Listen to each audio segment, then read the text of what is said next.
ಇಂದು ನಡೆಯಬೇಕಾಗಿದ್ದ neat PG ಪ್ರವೇಶ ಪರೀಕ್ಷೆಯನ್ನ ಮುಂದೂಡಲಾಗಿದೆ. ಪ್ರಶ್ನೆ ಪತ್ರೆ ಸೋರಿಕೆ ಸೇರಿದಂತೆ ಪರೀಕ್ಷಾ ಅಕ್ರಮಗಳ ಬಗ್ಗೆ ದೂರುಗಳು ಬಂದ ಹಿನ್ನೆಲೆಯಲ್ಲಿ ಆರೋಗ್ಯ ಸಚಿವಾಲಯವು ಪರೀಕ್ಷೆಯನ್ನ ಮುಂದೂಡಿದೆ. ಇಂದು ಸುಮಾರು 2.2 ಲಕ್ಷ ವಿದ್ಯಾರ್ಥಿಗಳು ಪರೀಕ್ಷೆ ಬರೆಯಬೇಕಿತ್ತು. ಸ್ಪರ್ಧಾತ್ಮಕ ಪರೀಕ್ಷೆಗಳ ಸಮಗ್ರತೆಗೆ ಸಂಬಂಧಿಸಿದ ಆರೋಪಗಳ ಹಿನ್ನೆಲೆಯಲ್ಲಿ ಕೇಂದ್ರ ಆರೋಗ್ಯ ಸಚಿವಾಲಯ ಈ ನಿರ್ಧಾರ ಪ್ರಕಟಿಸಿದ್ದು, ಪರೀಕ್ಷೆಯ ಹೊಸ ದಿನಾಂಕವನ್ನು ಶೀಘ್ರದಲ್ಲೇ ಪ್ರಕಟ ಮಾಡಲಾಗುತ್ತೆ ಅಂತ ತಿಳಿಸಿದೆ. ಪರೀಕ್ಷೆಯ ಒಂದು ದಿನ ಮೊದಲು ಸಾಮಾಜಿಕ ಮಾಧ್ಯಮಗಳ ಮೂಲಕ ಆಕಾಂಕ್ಷಿಗಳಿಗೆ ಹಣಕ್ಕಾಗಿ ಪ್ರಶ್ನೆ ಪತ್ರಿಕೆಯನ್ನು ನೀಡುವ ಆಮಿಷ ಒಡ್ಡಲಾಗಿದೆ ಅಂತ ರಾಷ್ಟ್ರೀಯ ಪರೀಕ್ಷಾ ಮಂಡಳಿಗೆ ದೂರುಗಳು ದಾಖಲಾಗಿದ್ದವು. ಈ ಹಿನ್ನೆಲೆಯಲ್ಲಿ ಪರೀಕ್ಷೆಯನ್ನು ರದ್ದುಗೊಳಿಸಿ ಆರೋಗ್ಯ ಸಚಿವಾಲಯ ಆದೇಶ ಹೊರಡಿಸಿದೆ. ಇನ್ನು ನೀಟ್ ಹಾಗೂ ನೆಟ್ ಪರೀಕ್ಷೆಯ ಹಗರಣ ಸಂಬಂಧ ಮೊದಲ ತಲೆದಂಡವಾಗಿದೆ. ರಾಷ್ಟ್ರೀಯ ಪರೀಕ್ಷಾ ಸಂಸ್ಥೆಯ ಡಿಜಿ ಸುಬೋಧ್ ಕುಮಾರ್ ಅವರನ್ನ ವಜಾಗೊಳಿಸಲಾಗಿದ್ದು, ನಿವೃತ್ತ ಐಎಎಸ್ ಅಧಿಕಾರಿ ಪ್ರದೀಪ್ ಸಿಂಗ್ ಕರೋಲಾ ಅವರನ್ನ ಎನ್ಟಿಎ ಮುಖ್ಯಸ್ಥರಾಗಿ ನೇಮಕ ಮಾಡಲಾಗಿದೆ. ನಿನ್ನೆ ನೆಟ್ ಹಗರಣದ ಸಿಬಿಐ ತನಿಖೆಯನ್ನ ಕೋರಿ ಸಲ್ಲಿಸಿದ್ದ ಅರ್ಜಿಯನ್ನ ಸುಪ್ರೀಂ ಕೋರ್ಟ್ ಕೈಗೆತ್ತಿಕೊಂಡಿತ್ತು. ಕೋರ್ಟ್ ಪರೀಕ್ಷಾ ಏಜೆನ್ಸಿಗೆ ನೋಟಿಸ್ ನೀಡಿದ್ದು, ವಿಚಾರಣೆಯನ್ನ ಜುಲೈ 8ಕ್ಕೆ ಮುಂದೂಡಿದೆ.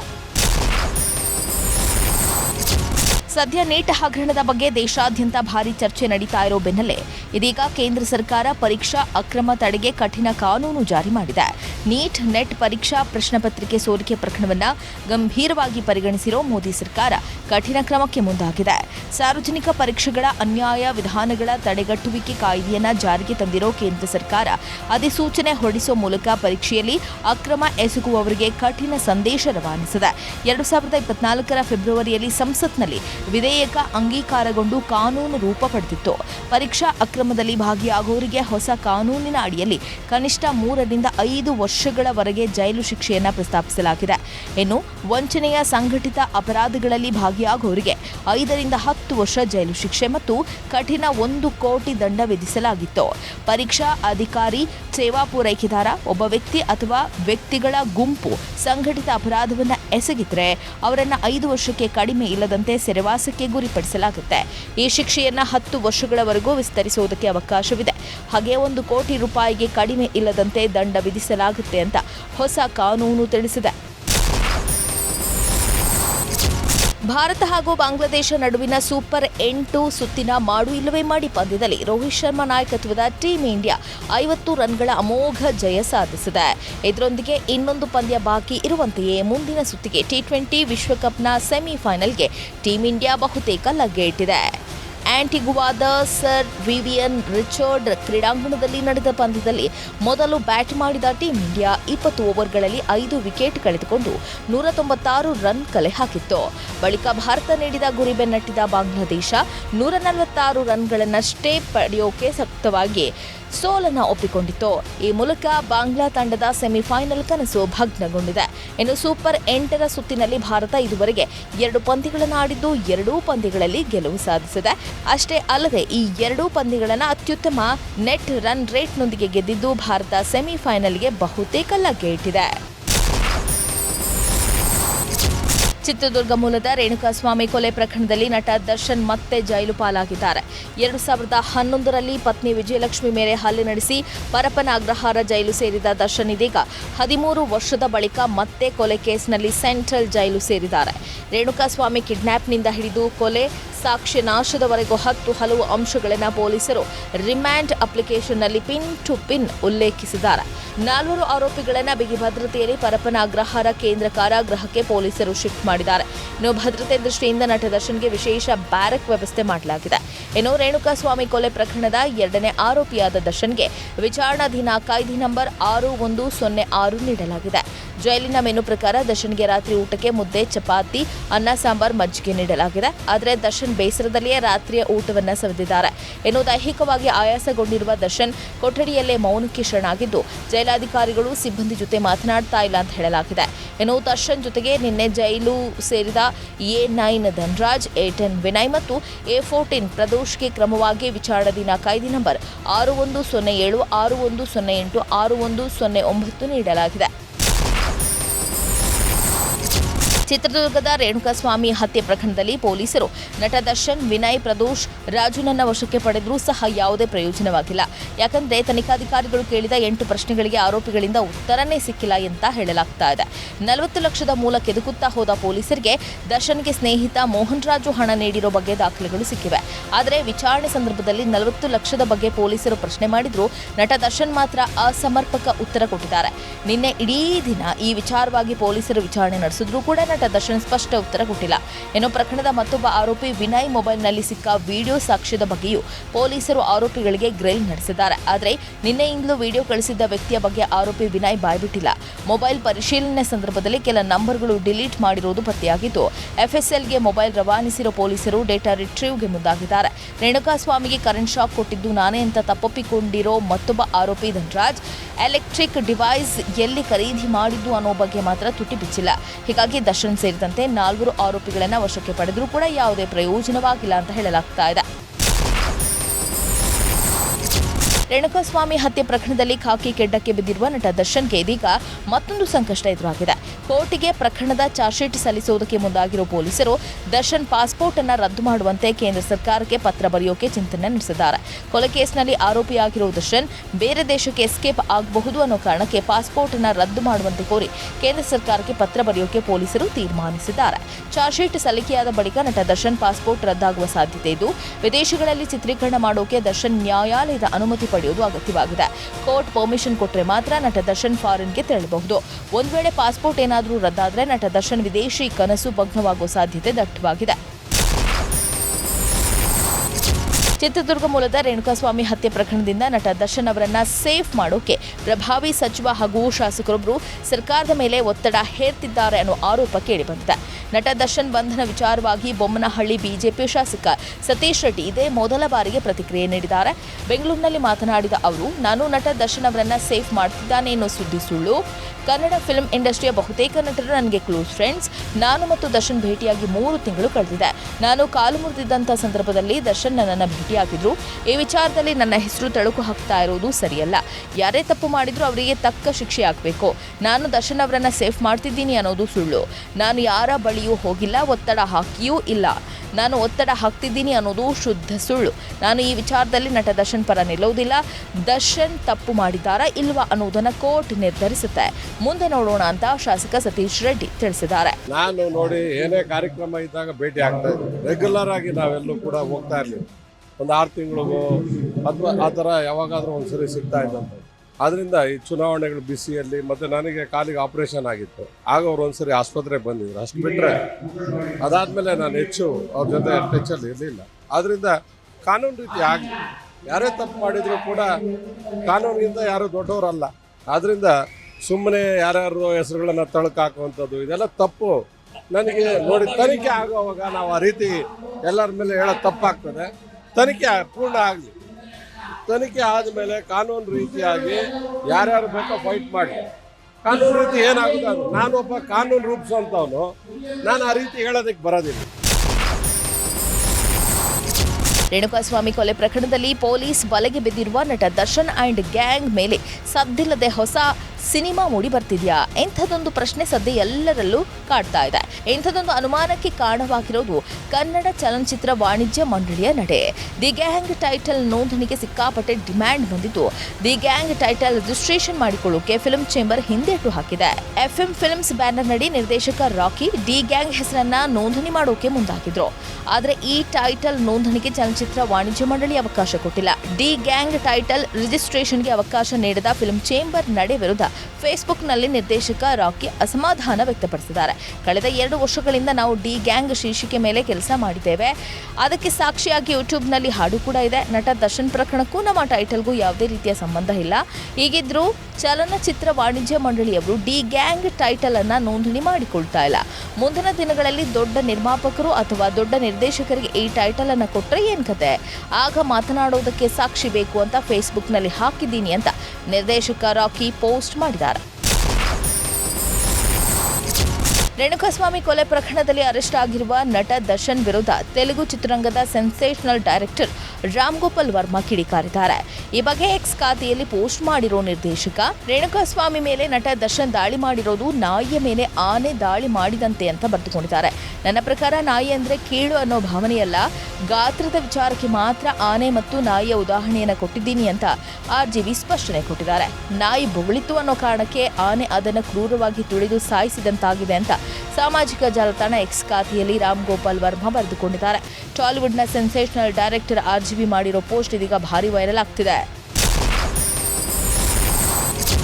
ಲೈಂಗಿಕ ದೌರ್ಜನ್ಯ ಪ್ರಕರಣದಲ್ಲಿ ಸದ್ಯ ಜೈಲು ಪಾಲಾಗಿರೋ ಪ್ರಜ್ವಲ್ ರೇವಣ್ಣ ಸಹೋದರ ಹಾಗೂ JDS MLC ಸೂರಜ್ ರೇವಣ್ಣ ವಿರುದ್ಧವೂ ಇದೀಗ ಸಲಿಂಗ ಕಾಮ ಮತ್ತು ಅಸಹಜ ಲೈಂಗಿಕ ದೌರ್ಜನ್ಯ ಆರೋಪ ಕೇಳಿಬಂದಿದೆ. ಸೂರಜ್ ರೇವಣ್ಣ ವಿರುದ್ಧ ಸಲಿಂಗ ಕಾಮ ಆರೋಪ ಮಾಡಿ ಅರಕಲಗೂಡಿನ JDS ಕಾರ್ಯಕರ್ತ ದೂರು ಕೊಟ್ಟಿದ್ದಾರೆ. ಜೂನ್ 16ರಂದು ಕನ್ನಿಗಡದಲ್ಲಿರೋ ತೋಟದ ಮನೆಯಲ್ಲಿ ಸೂರಜ್ ರೇವಣ್ಣ ಬಲವಂತವಾಗಿ ನನ್ನ ಮೇಲೆ ಅನೈಸರ್ಗಿಕ ಲೈಂಗಿಕ ದೌರ್ಜನ್ಯ ನಡೆಸಿದ್ದಾರೆ ಅಂತ ಸಂತ್ರಸ್ತ CM, ಗೃಹ ಸಚಿವರು, DG, IGP ಹಾಗೂ ಹಾಸನ SPಗೆ ದೂರು ಕೊಟ್ಟಿದ್ದಾರೆ. ಈ ಮಧ್ಯೆ ಸೂರಜ್ ರೇವಣ್ಣರದ್ದು ಎನ್ನಲಾದ ಆಡಿಯೋವೊಂದು ಸದ್ಯ ಸೋಷಿಯಲ್ ಮೀಡಿಯಾದಲ್ಲಿ ಸಿಕ್ಕಾಪಟ್ಟೆ ವೈರಲ್ ಆಗ್ತಾ ಇದ್ದು, ಸಂತ್ರಸ್ತನ ಜೊತೆ ಸೂರಜ್ ರೇವಣ್ಣ ಸಂಧಾನಕ್ಕೆ ಮುಂದಾದ್ರ ಅನ್ನೋ ಪ್ರಶ್ನೆ ಮೂಡಿದೆ. ಸಂತ್ರಸ್ತನ ಜೊತೆ ಫೋನ್ನಲ್ಲಿ ಮಾತನಾಡಿರೋ JDS MLC ಸೂರಜ್ ಹಣ ಮತ್ತು ಸ್ಥಾನಮಾನದ ಆಸೆ ತೋರಿಸಿದ್ದಾರೆನ್ನೋ ಆರೋಪ ಕೇಳಿಬಂದಿದೆ. ಸಂತ್ರಸ್ತನ ಜೊತೆ ಸೂರಜ್ ರೇವಣ್ಣ ನಡೆಸಿದ್ದಾರೆ ಎನ್ನಲಾದ ಎಕ್ಸ್ಕ್ಲೂಸಿವ್ ಆಡಿಯೋ ವಿಸ್ತಾರ ನ್ಯೂಸ್ಗೆ ಲಭ್ಯವಾಗಿದೆ. ಮತ್ತೇನಾರ ಇದು ಮಾಡಿದ್ರೆ ನನಗೂ ಭಯ ವಾಟ್ಸ್ಆಪ್ ಕಡೆ ಯಾರು ಗೊತ್ತಾಗಲ್ಲ, ಏನ್ ಮಾಡ್ಬೇಕು ಅಂತ ಹೇಳುವ ನನಗೆ ಗೊತ್ತಿಲ್ಲ. ನೀವ್ ಹೇಳ್ಬೇಕು, ಏನ್ ಮಾಡ್ಲಿ ನೀವ್ ಹೇಳಿ. ಸ್ವಲ್ಪ ಅಮೌಂಟ್ ಕೊಟ್ಟು ಕಳಿಸ್ತೀನಿ, ಅದೇ ಆಯ್ತಾ. ನನ್ ಮರ್ಯಾದೆ ಹೋಗುತ್ತಲ್ಲ, ಹಂಗೆಲ್ಲ ಮಾಡಕ್ ಇಲ್ಲ ಯಾರು ಮರಿದಿನ ಹೋಗಲ್ಲ ಕಣೋ, ಏನೂ ಆಗಲ್ಲ. ಯಾರಿಗೂ ಗೊತ್ತಿಲ್ಲ ತಾನೇ ವಿಷಯ, ಸುಮ್ಮನೆ ಬಿಟ್ಬಿಡ್ಬೇಕು. ನಿಮ್ಗೂ ಗೊತ್ತಿಲ್ಲ, ನನಗೆ ಗೊತ್ತಿಲ್ಲ, ಸುಮ್ಮನೆ ಬಿಟ್ಬಿಡು ಆ ವಿಷಯನ. ಅದೇನು ನನ್ಗೆ ಒಳ್ಳೆಯ ವಿಷಯ ಹೇಳ್ಬಿಡ್ತೀನಿ ಕಣಪ್ಪ. ನಿಮ್ ಸಮಾಜದಲ್ಲಿ ನೀವು ಒಳ್ಳೆ ರೀತಿ ಬೆಳೆಸ್ಬೇಕು ಅಂತ ನೀನ್ ಮಾತಾಡ್ತೀನಿ ಅಷ್ಟೇ, ಅರ್ಥ ಆಯ್ತಾ. ಇಲ್ಲ ಯಾರು ಮರಿದಿನ ಹೋಗಲ್ಲ ಕಣೋ, ಏನೂ ಆಗಲ್ಲ. ಯಾರಿಗೂ ಗೊತ್ತಿಲ್ಲ ತಾನೇ ವಿಷಯ, ಸುಮ್ಮನೆ ಬಿಟ್ಬಿಡ್ಬೇಕು ಆಯ್ತಾ. ನಿಮ್ಗೂ ಗೊತ್ತಿಲ್ಲ, ನನಗೆ ಗೊತ್ತಿಲ್ಲ. JDS MLC ಸೂರಜ್ ರೇವಣ್ಣ ವಿರುದ್ಧ ಕೇಳಿ ಬಂದಿರೋ ಅಸಹಜ ಲೈಂಗಿಕ ದೌರ್ಜನ್ಯ ಪ್ರಕರಣದ ಬಗ್ಗೆ ಕೇಂದ್ರ ಸಚಿವ HD ಕುಮಾರಸ್ವಾಮಿ ಇದೇ ಮೊದಲ ಬಾರಿಗೆ ಪ್ರತಿಕ್ರಿಯಿಸಿದ್ದಾರೆ. ದೇವನಹಳ್ಳಿಯ ಕೆಂಪೇಗೌಡ ಏರ್ಪೋರ್ಟ್ನಲ್ಲಿ ಮಾಧ್ಯಮ ಪ್ರತಿನಿಧಿಗಳು ಸೂರಜ್ ರೇವಣ್ಣ ಪ್ರಕರಣದ ಬಗ್ಗೆ ಪ್ರಶ್ನೆ ಕೇಳಿದಾಗ HDK ಸಿಲುಕಿದ್ದಾರೆ. ಇಂತಹ ವಿಚಾರದ ಬಗ್ಗೆ ನನ್ನ ಬಳಿ ಚರ್ಚೆ ಮಾಡಬೇಡಿ, ರಾಜ್ಯಕ್ಕೆ ಸಂಬಂಧಿಸಿದ ಪ್ರಶ್ನೆಗಳೇನಾದ್ರೂ ಇದ್ರೆ ಕೇಳಿ, ಉತ್ತರ ಕೊಡ್ತೀನಿ. ನನ್ನ ಬಳಿ ಈ ವಿಚಾರವನ್ನ ಚರ್ಚೆ ಮಾಡೋ ಅಗತ್ಯ ಇಲ್ಲ. ಇಂಥ ಸಮಸ್ಯೆಗಳನ್ನ ನೋಡ್ಕೊಳ್ಳೋದಕ್ಕೆ ಪೊಲೀಸ್ ವ್ಯವಸ್ಥೆ ಮತ್ತು ಕಾನೂನಿದೆ ಅಂತ ಕುಮಾರಸ್ವಾಮಿ ತಿಳಿಸಿದ್ದಾರೆ. ಇನ್ನು ಸೂರಜ್ ವಿರುದ್ಧ ಕೇಳಿ ಬಂದಿರೋ ಲೈಂಗಿಕ ದೌರ್ಜನ್ಯ ಆರೋಪದ ಹಿಂದೆ ಕಾಂಗ್ರೆಸ್ ಕೈವಾಡವಿದೆ ಅಂತ ಮಾಜಿ ಸಚಿವ ಬಂಡೆಪ್ಪ ಕಾಶಂಪೂರ್ ಆರೋಪಿಸಿದ್ದಾರೆ. ಬೆಂಗಳೂರಲ್ಲಿ ಮಾತನಾಡಿದ ಅವರು, ಚುನಾವಣೆಗೂ ಮುನ್ನ ಕಾಂಗ್ರೆಸ್ನವರು ಪ್ರಜ್ವಲ್ ರೇವಣ್ಣ ಪೆಂಡ್ರೆ ಬಿಟ್ರು, ಇದೀಗ ಸೂರಜ್ ರೇವಣ್ಣ ವಿರುದ್ಧ ಆರೋಪ ಕೇಳಿ ಬರ್ತಾ ಇದೆ. ಕಾಂಗ್ರೆಸ್ನವರು ಕ್ರಿಮಿನಲ್ ಒಳಸಂಚು ನಡೆಸಿದ್ದಾರೆ ಅಂತ ಬಂಡೆಪ್ಪ ಕಾಶಂಪೂರ ಗಂಭೀರ ಆರೋಪ ಮಾಡಿದ್ದಾರೆ. ದಯವಿಟ್ಟು ಇಂಥ ವಿಷಯಗಳು ನನ್ನ ಹತ್ರ ಚರ್ಚೆ ಮಾಡಬಾರ್ದು. ರಾಜ್ಯಕ್ಕೆ ಸಂಬಂಧಪಟ್ಟಂಥ ವಿಷಯಗಳಿದ್ರೆ ಚರ್ಚೆ ಮಾಡಿ. ಆ ವಿಷಯಗಳನ್ನ ನನ್ನ ಹತ್ರ ಯಾಕೆ ಚರ್ಚೆ ಮಾಡ್ತೀರಿ? ಅದರ ಅವಶ್ಯಕತೆ ಏನಿದೆ? ಅದು ಕಾನೂನು ಇರ್ತದೆ, ಕಾನೂನು ನೋಡ್ಕೊತಾರೆ. ರಾಜ್ಯದ ಬಗ್ಗೆ ಅದು ಯಾತಕ್ಕೆ ಬರ್ತದೆ ಅನ್ನೋದು ಮುಂದಿನ ದಿನಗಳಲ್ಲಿ ಗೊತ್ತಾಗ್ತದೆ. ದಯವಿಟ್ಟು ಇಂಥ ವಿಷಯಗಳು ನನ್ನ ಹತ್ರ ಚರ್ಚೆ ಮಾಡಬಾರ್ದು. ರಾಜ್ಯಕ್ಕೆ ಸಂಬಂಧಪಟ್ಟಂಥ ವಿಷಯಗಳಿದ್ರೆ ಚರ್ಚೆ ಮಾಡಿ. ಆ ವಿಷಯಗಳನ್ನ ನನ್ನ ಹತ್ರ ಯಾಕೆ ಚರ್ಚೆ ಮಾಡ್ತೀರಿ? ಅದರ ಅವಶ್ಯಕತೆ ಏನಿದೆ? ಅದು ಕಾನೂನು ಇರ್ತದೆ, ಕಾನೂನು ನೋಡ್ಕೊತಾರೆ. ರಾಜ್ಯದ ಬಗ್ಗೆ ಅದು ಯಾತಕ್ಕೆ ಬರ್ತದೆ ಅನ್ನೋದು ಮುಂದಿನ ದಿನಗಳಲ್ಲಿ ಗೊತ್ತಾಗ್ತದೆ. ಲೋಕಸಭಾ ಚುನಾವಣೆಯಲ್ಲಿ JDS ಸಹಕಾರ ಹಾಗೂ ಬಿಜೆಪಿ ಹೊಂದಾಣಿಕೆಯಿಂದಲೇ ಗೆಲುವು ಸಾಧಿಸಿದ್ದೀನಿ ಅಂತ ಕೇಂದ್ರ ಸಚಿವ ವಿ ಸೋಮಣ್ಣ ತಿಳಿಸಿದ್ದಾರೆ. ಬೆಂಗಳೂರಲ್ಲಿ ನಡೆದ ಬಿಜೆಪಿ ಹಾಗೂ JDS ಸಂಸದರಿಗೆ ಅಭಿನಂದನಾ ಸಮಾರಂಭದಲ್ಲಿ ಮಾತನಾಡಿದ ಅವರು, 19 ಮೈತ್ರಿ ಅಭ್ಯರ್ಥಿಗಳ ಗೆಲುವಿಗೆ JDS ಕೊಡುಗೆಯೂ ಇದೆ. ಬಿಜೆಪಿ ಕೊಟ್ಟಷ್ಟೇ ಕೊಡುಗೆಯನ್ನ JDS ಕೂಡ ಕೊಟ್ಟಿದೆ. ವಿಧಾನಸಭೆಯಲ್ಲಿ 2 ಕಡೆ ಸೋತ್ರು, ನನ್ನ ಗುರುತಿಸಿ JDSನವರು ಶಕ್ತಿ ಕೊಟ್ಟರು. ರಾಜ್ಯ ಬಿಜೆಪಿ ಘಟಕದ ಅಧ್ಯಕ್ಷರು ಯುವಕರಿದ್ದಾರೆ. ಯಾರು ಯಾವ ರೀತಿ ನಡೆದುಕೊಳ್ತಾರೆ ಅನ್ನೋದನ್ನ ಗುರುತಿಸಿ, ಯಾರೋ ಮಾಡಿದ ಪಾಪಕ್ಕೆ ಯಾರನ್ನೋ ಗುರಿ ಮಾಡಬೇಡಿ. ಇನ್ನು ಮುಂದೆಯಾದ್ರೂ ಕೆಲಸಕ್ಕೆ ಬಾರದವರನ್ನ ಪಕ್ಷದಿಂದ ಕಿತ್ತಾಕಿ ಅಂತ ಸೋಮಣ್ಣ ಮನವಿ ಮಾಡಿಕೊಂಡಿದ್ದಾರೆ. ಇದೇ ವೇಳೆ ರಾಜ್ಯ ಕಾಂಗ್ರೆಸ್ ಸರ್ಕಾರದ ಪತನದ ಬಗ್ಗೆ ಭವಿಷ್ಯ ನುಡಿದ ಕೇಂದ್ರ ಸಚಿವ ವಿ ಸೋಮಣ್ಣ, ರಾಜ್ಯ ಸರ್ಕಾರ 6 ತಿಂಗಳು ಇರುತ್ತೋ ಇಲ್ವೋ ಗೊತ್ತಿಲ್ಲ. HD ಕುಮಾರಸ್ವಾಮಿ ಮನಸ್ಸು ಮಾಡಿದ್ರೆ ಸರ್ಕಾರ ಬೀಳುತ್ತೆ. ಈ ಸರ್ಕಾರ ಎಷ್ಟು ದಿನ ನಡೆಯುತ್ತೋ ಗೊತ್ತಿಲ್ಲ. ಎಷ್ಟು ಸಮಯ ಸರ್ಕಾರ ಇರುತ್ತೆ ಅನ್ನೋದನ್ನ ಕುಮಾರಸ್ವಾಮಿ ಅವರು ಹೇಳಬೇಕು ಅಂತ ತಿಳಿಸಿದ್ದಾರೆ. 19 ಜನ ಏನು ಇವತ್ತು ನಾವು ಗೆದ್ದಿದ್ದೇವೆ. ಮೊದಲನೇ ಹಂತದಲ್ಲಿ 14ರಲ್ಲಿ 12, ಎರಡನೇ ಹಂತದಲ್ಲಿ 14ರಲ್ಲಿ 7. ಇದಕ್ಕೆ ಬಿಜೆಪಿ ಎಷ್ಟು ಮಟ್ಟಿಗೆ ನಮಗೆ ದೊಡ್ಡ ಕೊಡುಗೆಯನ್ನು ನೀಡ್ತೋ ಅಷ್ಟ ದೊಡ್ಡ ಕೊಡುಗೆಯನ್ನು ಜನತಾದಳದ ನಮ್ಮೆಲ್ಲರ ನೆಚ್ಚಿನ ನಾಯಕರಾದ ಸನ್ಮಾನ್ಯ ದೇವೇಗೌಡರವರು, ಸನ್ಮಾನ್ಯ ಕುಮಾರಸ್ವಾಮಿ ಅವರು ಕೂಡ ಕೊಟ್ಟಿದ್ದಾರೆ ಅನ್ನುವ ಸಂತೋಷದ ಮಾತನ್ನ ಈ ಸಂದರ್ಭದಲ್ಲಿ ಹೇಳೋದಕ್ಕೆ ಇಚ್ಛೆ ಪಡ್ತೀನಿ ಬಂಧುಗಳೇ. ನಾನು ರಾಜ್ಯಾಧ್ಯಕ್ಷರು, ಯುವಕರಿದ್ದೀರಿ, ಏನಿದೆ ಯಾರು ಏನು ಅನ್ನೋದಕ್ಕಿಂತ ಬಿಟ್ಟು ಯಾರು ಕೆಲಸಕ್ಕೆ ಮಾಡ್ತಾರೋ, ಯಾರು ಪಾರ್ಟಿಗೋಸ್ಕರ ಇರ್ತಾರೋ, ಯಾರು ಯಾವ ರೀತಿ ನಡ್ಕೊಳ್ತಾರೋ ಅನ್ನೋದನ್ನು ಇನ್ನು ಮುಂದಾದರೂ ಸ್ವಲ್ಪ ಕಠಿಣವಾದ ಕ್ರಮವನ್ನು ನೀವು ತೆಗೆದುಕೊಳ್ಳದೆ ಹೋದರೆ ಯಾರೋ ಮಾಡಿದ ಪಾಪಕ್ಕೆ ಯಾರನ್ನೋ ಗುರಿ ಮಾಡ್ತಕ್ಕಂಥದ್ದಕ್ಕೆ ಅವಕಾಶವನ್ನು ಕೊಡಬೇಡಿ ಅನ್ನುವ ಮನವಿಯನ್ನು ಈ ಸಂದರ್ಭದಲ್ಲಿ ನಾನು ಮಾಡೋದಕ್ಕೆ ಇಚ್ಛೆ ಪಡ್ತೀನಿ ಬಂಧುಗಳೇ. ಸರ್ಕಾರ ಇನ್ನು 6 ತಿಂಗಳು ನಡೀತದೋ ಇಲ್ಲೋ ನನಗಂತೂ ಗೊತ್ತಿಲ್ಲ. ಅದನ್ನು ಕುಮಾರಸ್ವಾಮಿ ಸಾಹೇಬ್ರೆ ಹೇಳಬೇಕು. 6 ತಿಂಗಳು ನಡೀತದ, 3 ತಿಂಗಳು ನಡೀತದ, 1 ವರ್ಷ ನಡೀತದ ಅನ್ನೋದನ್ನು ಸನ್ಮಾನ್ಯ ಕುಮಾರಸ್ವಾಮಿ ಅವರು ಹೇಳಬೇಕಾಯ್ತದೆ. ಲೋಕಸಭಾ ಚುನಾವಣೆಯ ಬಳಿಕ ಇದೀಗ ರಾಜ್ಯದಲ್ಲಿ ಉಪಚುನಾವಣೆಯ ಕಣ ರಂಗೇರಿದೆ. ಬೈ ಎಲೆಕ್ಷನ್ ನಡೆಯಲಿರುವ ಚನ್ನಪಟ್ಟಣ, ಶಿಗ್ಗಾವಿ ಮತ್ತು ಸಂಡೂರಿನಲ್ಲಿ ಗೆಲುವು ಸಾಧಿಸುವುದಕ್ಕೆ ಕಾಂಗ್ರೆಸ್ ಹಾಗೂ ದೋಸ್ತಿಗಳು ಪಣತೊಟ್ಟಿವೆ. 3 ಕ್ಷೇತ್ರಗಳನ್ನ ಗೆಲ್ಲೋದಕ್ಕೆ ಭರ್ಜರಿ ರಣತಂತ್ರ ರೂಪಿಸುತ್ತಿರೋ ದೋಸ್ತಿಗಳು 2+1 ಸೂತ್ರದಂತೆ ಸೀಟು ಹಂಚಿಕೆ ಬಿಜೆಪಿ, ಜೆಡಿಎಸ್ ನಾಯಕರು ತೀರ್ಮಾನಿಸಿದ್ದಾರೆ. ಅದರಲ್ಲೂ ಚನ್ನಪಟ್ಟಣದಲ್ಲಿ ಕಾಂಗ್ರೆಸ್ ಹಾಗೂ ದೋಸ್ತಿಗಳ ನಡುವೆ ನೆಕ್ ಟು ನೆಕ್ ಫೈಟ್ ಏರ್ಪಟ್ಟಿದ್ದು, ಈ ಬಾರಿಯ ಚುನಾವಣೆಯನ್ನ ಶತಾಯಗತಾಯ ಗೆಲ್ಲೋದಕ್ಕೆ ಕೈಪಾಳಿಯ ಮಾಸ್ಟರ್ ಪ್ಲಾನ್ ಮಾಡಿದೆ. ಈ ಬಾರಿ ಚನ್ನಪಟ್ಟಣದಿಂದ ಡಿಕೆ ಸುರೇಶ್ ಅಥವಾ ಡಿಕೆ ಶಿವಕುಮಾರ್ ಸ್ಪರ್ಧಿಸುತ್ತಾರೆ ಎನ್ನಲಾಗ್ತಿದ್ದು, ಮೈತ್ರಿ ಅಭ್ಯರ್ಥಿಯ ರೇಸ್ನಲ್ಲಿ ಸಿಪಿ ಯೋಗೇಶ್ವರ್ ಹಾಗೂ ನಿಖಿಲ್ ಕುಮಾರಸ್ವಾಮಿ ಹೆಸರು ಕೇಳಿಬರುತ್ತಿದೆ. ಈ ಮಧ್ಯೆ ಚನ್ನಪಟ್ಟಣದಲ್ಲಿ ಮೈತ್ರಿ ಅಭ್ಯರ್ಥಿಯನ್ನ ಗೆಲ್ಲಿಸೋಕೆ ಮಾಜಿ ಪ್ರಧಾನಿ ಎಚ್.ಡಿ. ದೇವೇಗೌಡ ಹಾಗೂ ಎಚ್.ಡಿ. ಕುಮಾರಸ್ವಾಮಿ ಪಟ ತೊಟ್ಟಿದ್ದು, ಸೂಕ್ತ ಅಭ್ಯರ್ಥಿಗಳನ್ನ ಹುಡುಕುವ ಕೆಲಸಕ್ಕೆ ಈಗಾಗಲೇ ಎಚ್.ಡಿ.ಕೆ ಕೈ ಹಾಕಿದ್ದಾರೆ. ಆದರೆ ಎಚ್.ಡಿ.ಕೆ ಕುಟುಂಬದಿಂದಲೇ ಅಭ್ಯರ್ಥಿ ನಿಲ್ಲಬೇಕು ಕೆಲ ನಾಯಕರು ಈಗಾಗಲೇ ಆಗ್ರಹಿಸಿದ್ದಾರೆ. ಇನ್ನು ಶಿಗ್ಗಾವಿ ವಿಧಾನಸಭಾ ಕ್ಷೇತ್ರದ ಟಿಕೆಟ್ ಅನ್ನ ಪುತ್ರ ಭರತ್ಗೆ ಕೊಡಿಸುವುದಕ್ಕೆ ಮಾಜಿ ಸಿಎಂ ಬಸವರಾಜ ಬೊಮ್ಮಾಯಿ ಇನ್ನಿಲ್ಲದಂತೆ ಕಸರತ್ತು ನಡೆಸ್ತಾ ಇದ್ದಾರೆ. ಉಳಿದಂತೆ ಸಂಡೂರು ಕ್ಷೇತ್ರದಲ್ಲಿ ಪುತ್ರಿ ಚೈತನ್ಯಗೆ ಟಿಕೆಟ್ ಕೊಡಿಸೋದಕ್ಕೆ ತುಕಾರಾಂ ಲಾಬಿ ನಡೆಸುತ್ತಿದ್ದಾರೆ. ನೆರೆಯ ಆಂಧ್ರ ಪ್ರದೇಶದಲ್ಲಿ ದ್ವೇಷ ರಾಜಕಾರಣ ಶುರುವಾಯ್ತಾ? ಸದ್ಯ ಇಂಥದ್ದೊಂದು ಪ್ರಶ್ನೆ ಮೂಡೋಕೆ ಕಾರಣವಾಗಿರುವುದು ಚಂದ್ರಬಾಬು ನಾಯ್ಡು ಸರ್ಕಾರದ ಆ ಒಂದು ನಿರ್ಧಾರ. ಗುಂಟೂರಿನ ತಾಡೇಪಲ್ಲಿಯಲ್ಲಿ ನಿರ್ಮಾಣ ಹಂತದಲ್ಲಿರೋ ವೈಎಸ್ಆರ್ಸಿಪಿ ಪಕ್ಷದ ಕೇಂದ್ರ ಕಚೇರಿಯನ್ನ ಚಂದ್ರಬಾಬು ನಾಯ್ಡು ಸರ್ಕಾರ ನೆಲಸಮಗೊಳಿಸಿದೆಯಂತ ಪಕ್ಷದ ಮುಖ್ಯಸ್ಥ ಜಗನ್ ಮೋಹನ್ ರೆಡ್ಡಿ ಆರೋಪಿಸಿದ್ದಾರೆ. ಎಂದಿನಂತೆ ಚಂದ್ರಬಾಬು ನಾಯ್ಡು ತಮ್ಮ ಸೇಡಿನ ರಾಜಕೀಯವನ್ನ ಮುಂದಿನ ಹಂತಕ್ಕೆ ಕೊಂಡೊಯ್ದಿದ್ದಾರೆ. ನಾಯ್ಡು ಸರ್ಕಾರ ಸರ್ವಾಧಿಕಾರಿಯಂತೆ ವೈಎಸ್ಆರ್ಸಿಪಿ ಕೇಂದ್ರ ಕಚೇರಿ ಕಟ್ಟಡವನ್ನ ಜೆಸಿಬಿ ಬುಲ್ಡೋಸರ್ಗಳಿಂದ ಕೆಡವಿದೆ. ಇಂತಹ ಸೇಡಿನ ರಾಜಕಾರಣದಿಂದ ನಾವು ಹೆದರೋದಿಲ್ಲ, ನಾವೆಲ್ಲಿಗೂ ಓಡೋಗಲ್ಲ, ನಿಂತು ಅನ್ಯಾಯದ ವಿರುದ್ಧ ಹೋರಾಡ್ತೀವಿ ಅಂತ ಆಂಧ್ರದ ಮಾಜಿ ಸಿಎಂ ಜಗನ್ ಎಕ್ಸ್ನಲ್ಲಿ ಬರ್ಕೊಂಡಿದ್ದಾರೆ. ಬಾಂಗ್ಲಾದೇಶದ ಪ್ರಧಾನಿ ಶೇಖ್ ಹಸೀನಾ ಹಾಗೂ ಪ್ರಧಾನಿ ನರೇಂದ್ರ ಮೋದಿ ಹೈದರಾಬಾದ್ ಹೌಸ್ನಲ್ಲಿ ದ್ವಿಪಕ್ಷೀಯ ಸಭೆ ನಡೆಸಿದ್ದಾರೆ. ಸತತ 3ನೇ ಬಾರಿಗೆ ಎನ್ಡಿಎ ಸರ್ಕಾರ ಅಧಿಕಾರಕ್ಕೆ ಬಂದಿದ್ದು, ಲೋಕಸಭಾ ಚುನಾವಣೆಯ ನಂತರ ಭಾರತಕ್ಕೆ ಭೇಟಿ ನೀಡಿದ ಮೊದಲ ವಿದೇಶಿ ನಾಯಕರಾಗಿರೋ ಬಾಂಗ್ಲಾ ಪ್ರಧಾನಿಯನ್ನ ಮೋದಿ ವೈಯಕ್ತಿಕವಾಗಿ ಸ್ವಾಗತಿಸಿದರು. ಇದಾದ ಬಳಿಕ ಬಾಂಗ್ಲಾ ಪ್ರಧಾನಿ ಶೇಖ್ ಹಸೀನಾ ಪಿಎಂ ಮೋದಿ ಅವರೊಟ್ಟಿಗೆ ದ್ವಿಪಕ್ಷೀಯ ಮಾತುಕತೆ ನಡೆಸಿದ್ದು, ಸಂಭಾವ್ಯ ವ್ಯಾಪಾರ ಒಪ್ಪಂದದ ಕುರಿತು ಚರ್ಚಿಸಲಾಗಿದೆ. ಸಭೆ ಬಳಿಕ ಮಾತನಾಡಿದ ಪ್ರಧಾನಿ ಮೋದಿ, ನಮ್ಮ ರಕ್ಷಣಾ ಸಂಬಂಧಗಳನ್ನು ಮತ್ತಷ್ಟು ಬಲಪಡಿಸುವುದಕ್ಕೆ ರಕ್ಷಣಾ ಉತ್ಪಾದನೆಯಿಂದ ಸಶಸ್ತ್ರ ಪಡೆಗಳ ಆಧುನೀಕರಣದವರೆಗೆ ನಾವು ವಿವರವಾದ ಚರ್ಚೆ ನಡೆಸಿದ್ದೇವೆ. ಭಯೋತ್ಪಾದನೆ, ಮೂಲಭೂತವಾದ ಮತ್ತು ಗಡಿಯ ಶಾಂತಿಯುತ ನಿರ್ವಹಣೆಯ ಮೇಲೆ ನಮ್ಮ ಸಹಕಾರವನ್ನು ಬಲಪಡಿಸುವುದಕ್ಕೆ ನಿರ್ಧರಿಸಿದ್ದೇವೆ. ಹಿಂದೂ ಮಹಾಸಾಗರದ ಪ್ರದೇಶವು ಇಂಡೋ ಪೆಸಿಫಿಕ್ ಸಾಗರಗಳ ಉಪಕ್ರಮಕ್ಕೆ ಸೇರುವ ಬಾಂಗ್ಲಾದೇಶದ ನಿರ್ಧಾರವನ್ನ ನಾವು ಸ್ವಾಗತಿಸ್ತೀವಿ ಅಂತ ಮೋದಿ ತಿಳಿಸಿದ್ದಾರೆ. ರಾಷ್ಟ್ರ ರಾಜಧಾನಿ ನವದೆಹಲಿಯಲ್ಲಿ ತಲೆದೂರಿರುವ ಕುಡಿಯುವ ನೀರಿನ ಸಮಸ್ಯೆ ದಿನದಿಂದ ದಿನಕ್ಕೆ ಹೆಚ್ಚಾಗ್ತಾನೆಗಿದೆ. ದೆಹಲಿ ಜನರಿಗೆ ಕುಡಿಯುವ ನೀರು ಪೂರೈಸದ ಆಪ್ ಸರ್ಕಾರದ ವಿರುದ್ಧ ಬಿಜೆಪಿ ಕಾರ್ಯಕರ್ತರು ಬೀದಿಗಿಳಿದು ಪ್ರತಿಭಟನೆ ನಡೆಸಿದರು. ದೆಹಲಿ ಜಲಮಂಡಳಿ ಎದುರು ಬಿಜೆಪಿ ಮುಖಂಡ ರಮೇಶ್ ಬಿಧೂರಿ ನೇತೃತ್ವದಲ್ಲಿ ನೂರಾರು ಕಾರ್ಯಕರ್ತರು ಆಪ್ ಸರ್ಕಾರದ ವಿರುದ್ಧ ಘೋಷಣೆ ಕೂಗಿ ಆಕ್ರೋಶ ವ್ಯಕ್ತಪಡಿಸಿದರು. ದೆಹಲಿಯ ಜಲಮಂಡಳಿ ಮುಂಭಾಗದಲ್ಲಿ ಹಾಕಲಾಗಿದ್ದ ಬ್ಯಾರಿಕೇಡ್ಗಳ ಮೇಲೆತ್ತಿದ ಪ್ರತಿಭಟನಾಕಾರರು ಕಚೇರಿಯ ಒಳಗೆ ನುಗ್ಗಲು ಯತ್ನಿಸಿದ್ರು. ಈ ವೇಳೆ ಪರಿಸ್ಥಿತಿಯನ್ನ ತಿಳಿಗೊಳಿಸುವುದಕ್ಕೆ ದೆಹಲಿ ಪೊಲೀಸರು ಪ್ರತಿಭಟನಾಕಾರರ ಮೇಲೆ ಜಲಪಿರಂಗಿ ಪ್ರಯೋಗಿಸಿದ್ರು. ಅಯೋಧ್ಯೆ ರಾಮಲಲ್ಲಾನ ಪ್ರತಿಷ್ಠಾಪನೆ ನೆರವೇರಿಸಿದ್ದ ಪ್ರಧಾನ ಅರ್ಚಕ ಲಕ್ಷ್ಮೀಕಾಂತ್ ದೀಕ್ಷಿತ್ ಇಹಲೋಕ ತ್ಯಜಿಸಿದ್ದಾರೆ. ಕಳೆದ ಕೆಲ ದಿನಗಳಿಂದ ಅನಾರೋಗ್ಯದಿಂದ ಬಳಲುತ್ತಿದ್ದ 86 ವರ್ಷದ ಲಕ್ಷ್ಮೀಕಾಂತ್ ದೀಕ್ಷಿತ್ ಅವರ ಅಂತ್ಯಕ್ರಿಯೆ ವಾರಣಾಸಿಯ ಮಣಿಕಾರ್ಣಿಕಾ ಘಾಟ್ನಲ್ಲಿ ನಡೆಯಲಿದೆ. ವಾರಣಾಸಿಯ ಹಿರಿಯ ವಿದ್ವಾಂಸರಲ್ಲಿ ಒಬ್ಬರು ಎನಿಸಿಕೊಂಡಿದ್ದ ಲಕ್ಷ್ಮೀಕಾಂತ್ ದೀಕ್ಷಿತ್ ಮಹಾರಾಷ್ಟ್ರದ ಸೊಲ್ಲಾಪುರ ಜಿಲ್ಲೆಗೆ ಸೇರಿದವರು. ಆದರೆ ಅನೇಕ ತಲೆಮಾರುಗಳಿಂದ ದೀಕ್ಷಿತ್ ಅವರ ಕುಟುಂಬ ವಾರಣಾಸಿಯಲ್ಲಿ ವಾಸಿಸ್ತಾ ಇದೆ. ದೀಕ್ಷಿತ್ ಅವರ ನಿಧನಕ್ಕೆ ಉತ್ತರ ಪ್ರದೇಶ ಮುಖ್ಯಮಂತ್ರಿ ಯೋಗಿ ಆದಿತ್ಯನಾಥ್ ಅವರು ತೀವ್ರ ಸಂತಾಪ ವ್ಯಕ್ತಪಡಿಸಿದ್ದಾರೆ. ಇನ್ನು 2024ರ ಜನವರಿ 22ರಂದು ಪ್ರಧಾನಿ ನರೇಂದ್ರ ಮೋದಿ ನೇತೃತ್ವದಲ್ಲಿ ಅಯೋಧ್ಯೆಯಲ್ಲಿ ರಾಮಲಲ್ಲಾನ ಪ್ರತಿಷ್ಠಾಪನೆಯನ್ನ ಪ್ರಧಾನ ಅರ್ಚಕ ಲಕ್ಷ್ಮೀಕಾಂತ್ ದೀಕ್ಷಿತ್ ನೆರವೇರಿಸಿದ್ರು.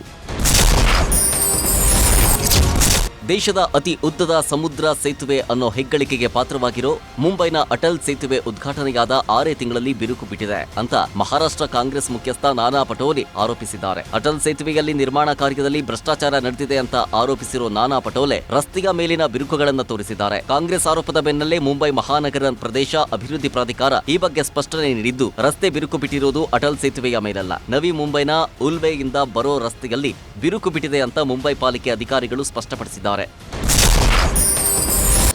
ಅನುಕ್ಷಣದ ಸುದ್ದಿಗಳಿಗಾಗಿ ವಿಸ್ತಾರ ನ್ಯೂಸ್ ಯೂಟ್ಯೂಬ್ ಚಾನೆಲ್ ಸಬ್ಸ್ಕ್ರೈಬ್ ಮಾಡಿ. ಹೊಸ ಸುದ್ದಿಗಳ ನೋಟಿಫಿಕೇಶನ್ಗಾಗಿ ಬೆಲ್ ಐಕಾನ್ ಕ್ಲಿಕ್ ಮಾಡಿ. ಲೇಟೆಸ್ಟ್ ಅಪ್ಡೇಟ್ಸ್ಗಾಗಿ www.vistaranews.com ವೆಬ್ಸೈಟ್ಗೆ ವಿಸಿಟ್ ಮಾಡಿ.